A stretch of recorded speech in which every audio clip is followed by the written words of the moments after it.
Today's submission comes from Darren Hutchinson. He's one of our tribe members. Our tribe is our incubator where we take brand owners, audience builders, investors, partner them together. We help people get funding. If they need funding, we look at their businesses, help them grow, and create networking opportunities for them.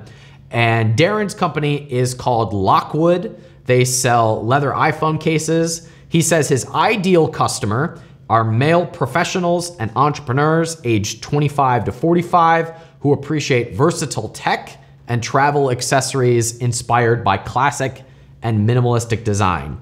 Right now, he's selling between $10,000 and $20,000 a month. He's hoping to grow to about $300,000 to $400,000 a year, which would be about a doubling or a tripling of his business.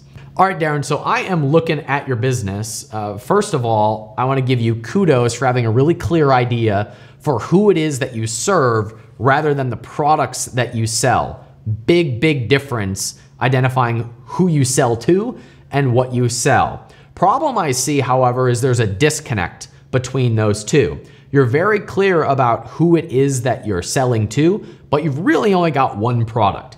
I'm looking at you on Amazon, and all of your products are leather iPhone cases. They look great, by the way. They're perfectly tailor-made to the person that you described, but it's really hard to see Lockwood as anything more than just a leather iPhone case company. If you really want to serve the male entrepreneur who travels, let's look at what are the 3 to 5 products that that individual might buy. That's how we're going to create a brand out of this. My guess is that the thing limiting you right now is a lack of capital. iPhone cases are super cheap to source. They're super easy to roll out because you can have one for the 6, the 6S, the iPhone 7. That's an easy, predictable product to sell. My question to you is, what other products can we roll into that line? And if capital is the problem, this is the type of business that if you're very clear on who you are marketing to, it might be worth going out and getting a capital partner who puts up $30,000 to $50,000 so that you can roll out product 2, product 3. So what else does the traveling male entrepreneur want to buy besides just a leather iPhone case? You're sitting on a really cool opportunity to basically be a high-end travel accessory company. I think the name Lockwood is an awesome name for what it is that you're looking to do for that target market, but we've got to increase the number of products and the perception that the marketplace has of us. And that's not going to happen if you have just iPhone cases. I'm looking at your website, lockwoodco.com. There's nothing for me to be able to say, this is for me. Like, I am a male entrepreneur who travels. There's nothing on your website that makes me say, that's for me. There's no picture of somebody who looks like me. There's no obvious buy button in the top right. I don't even know what the product line is. And my guess is, product line's not on here because right now it's just iPhone cases. So my recommendation, again, I think you're heading in the right direction with who you serve and the types of products that you're going to serve to them, because the iPhone case looks awesome.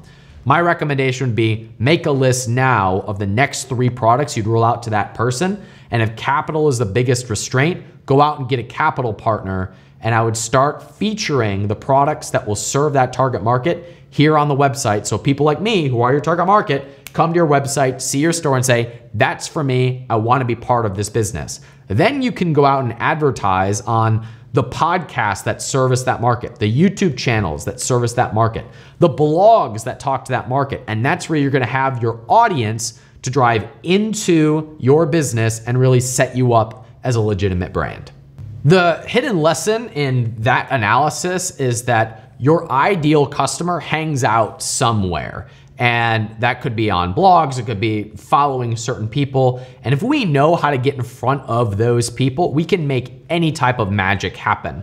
So what Darren is doing really well is he knows who that is. There's just a disconnect between the products that service that community and who he wants to serve. So we can bridge that gap by expanding the product line and then going out and finding the audience members that are hanging out on other channels or following certain individuals. And we make our money by bridging those two together. We take the audience that's hanging out following somebody and the products that you have, and that's where business happens. So if you run a business and you're not sure how to scale this thing to where you want, the question that you simply need to ask is, who is it that I'm serving and where do they already hang out? And if I could get in front of them, would they want to hang out with me? Does my product line clearly communicate who it is that I serve and how I make their lives better? And that's what marketing is. It's bridging those two gaps together.